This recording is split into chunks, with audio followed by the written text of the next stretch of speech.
Os constantes anúncios da Defesa Civil do Estado vinham alertando para os riscos de incêndio por causa do tempo seco. Em Matão não chovia desde o dia 18 de junho. Naquela data choveu 13 milímetros. Nas últimas 72 horas, choveu cerca de 21,5 milímetros. Embora a chuva tenha dado um refresco, o volume é insuficiente para garantir uma boa qualidade do ar ao longo prazo. Vem mais secura e frio por aí. Bem, agora saber com o pneumologista Rodrigo Todaro. Doutor, choveu uma quantidade, mas ainda não suficiente, né, para apagar aquela poeira, aquela secura. Como é que o senhor avalia essa quantidade de chuva e a relação que ela tem aí com possíveis infecções respiratórias, né? Quais são os cuidados que devemos tomar, apesar de ter chovido? Nós viemos de 2 meses, né, Esteves, de estiagem. Então, isso agora que nós vamos começar a sentir o reflexo dessa chuva, que eu acho que foi uma quantidade pequena ainda para amenizar os efeitos dessa seca, né? E o sistema respiratório é o que mais sofre, com pacientes que sofrem com tosse, espirros, queixas de exacerbações de asma, enfisema. Então, eu acho que essa semana para a próxima, isso se não esfriar também, porque o frio desencadeia crises, né? Isso deve ter um reflexo positivo. Quer dizer, um quadro, então, bastante preocupante. Ainda estamos tendo, né, esses casos, um aumento da incidência de crise de asma, crianças com pneumonias, idosos, né, pela maior proliferação de agentes poluentes também que acontece nessa época do clima seco. Agora, esfriando, a umidade do ar acompanha também essa queda de temperatura? A tendência é que quando vem a frente fria, vem a chuva e depois esfria, né? Então a gente espera que nos próximos dias deve cair a temperatura. Caindo a temperatura, o ar frio é irritante das vias aéreas. Então pode causar também crises alérgicas e manifestações respiratórias em pacientes que têm propensão já. Doutor, qual que é o impacto, né, da baixa umidade do ar, além da secura, né, para a saúde respiratória? Primeiro, os sintomas de via aérea superior, né? Sintomas de espirro, lacrimejamento, vermelhidão nos olhos. Também pode acontecer tosse, crises de chiado no peito, quem tem asma, né? Aumento da secreção e também descrito que pacientes que têm problema cardíaco, pressão alta, pioram os seus quadros nessa época do ano, por essa inalação de agentes de partículas inaláveis que ocorre esse descontrole da pressão arterial. Aquela poeira que a gente vê sobre os carros, né, sobre as plantas, né, até as folhas ficam empoeiradas. É esse material que a gente respira? Na verdade, são micropartículas, né, Esteves? A gente não consegue visualizar. São partículas de micrômetros, 2,5, 5, 10 micrômetros. Invisíveis. Invisíveis ao olho nu. Então, a gente sabe que essa que a gente vê é o grosso, né? É o que está ali na superfície, porém o que é respirável, vamos dizer assim, são partículas menores. Essas que causam dano para a saúde. Tem como amenizar esses efeitos?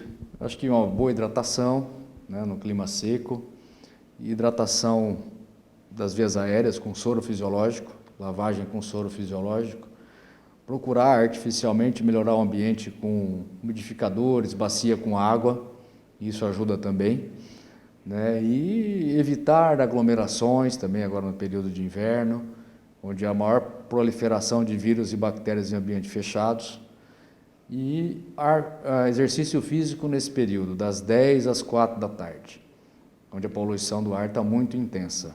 Evitar esse horário. Evitar esse horário. Acho que o principal é isso.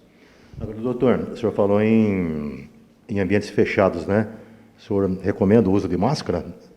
Também para prevenir doenças respiratórias? Acho que os 2 anos que a gente teve da Covid, a gente teve uma experiência boa, né? Mesmo no clima seco e frio, dos outros 2 anos, a gente não teve tanta exacerbação de paciente com asma, né? Então, a gente supõe que a máscara, a cirúrgica ou aquela N95, que retém mais ainda partículas, elas, de uma certa forma, protegem contra a poluição também, né? E em ambientes fechados, em hospitais, em clínicas, a gente tem usado, principalmente, para evitar a replicação de vírus e bactérias. Mas a poluição não deixa de ser também importante se a pessoa tem um problema respiratório, um problema cardíaco, E ela pode ter um efeito protetor das máscaras ainda, tanto no ambiente interno quanto externo. Talvez a gente tenha que usar máscara futuramente, num tempo tão seco e frio, poluído, no ambiente externo também.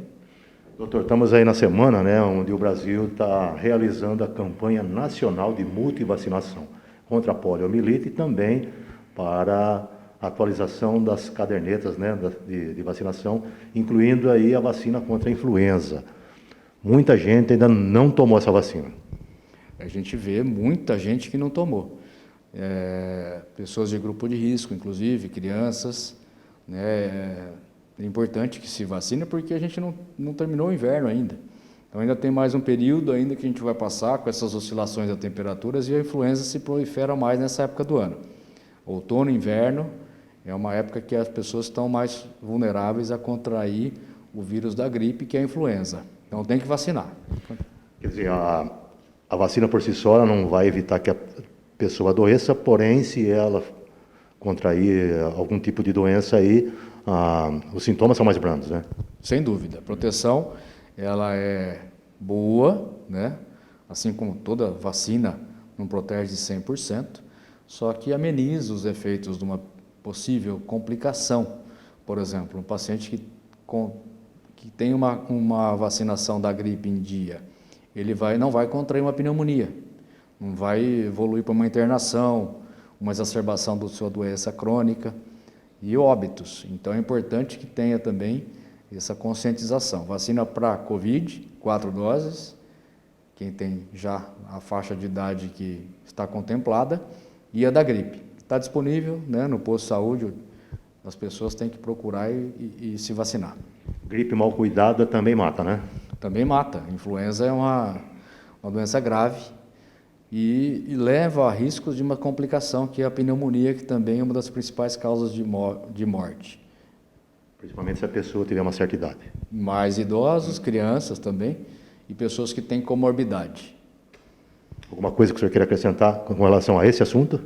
Eu acho que a vacinação, você falou, essa questão toda do ambiente, né? Tem um ambiente sempre limpo, arejado, ventilado, né? Eu acho que é mais importante. Soro fisiológico nasal, a gente sempre comenta. E também cuidar da sua doença de base. Às vezes, pessoas que não seguem o tratamento para asma, para DPOC, pacientes hipertensos também, diabéticos, têm que acompanhar o seu especialista e seguir o tratamento. Tratando adequadamente essa doença crônica, mesmo que contraia uma gripe, um resfriado, a Covid, os sintomas vão ser mais leves. Bem frio por aí, então redobrar os cuidados. Com certeza, acho que é o mais importante e, né, se proteger.